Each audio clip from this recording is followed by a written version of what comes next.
تیسرے انہوں نے کہا کہ حالت سجدہ میں دعا کا طریقہ کیا ہے، کیسے مانگی جائے۔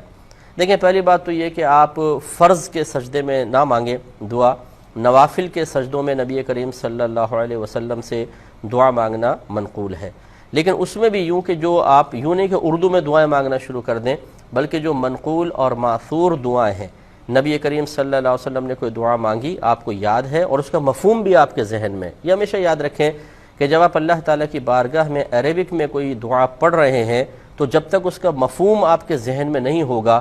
اس دعا کا آپ کو فائدہ حاصل نہیں ہو سکتا ہے۔ یہ بالکل ایسا ہے جیسے کسی بادشاہ کے دربار میں، یعنی بلا تمثیل عرض کر رہا ہوں، کسی بادشاہ کے دربار میں آپ پہنچے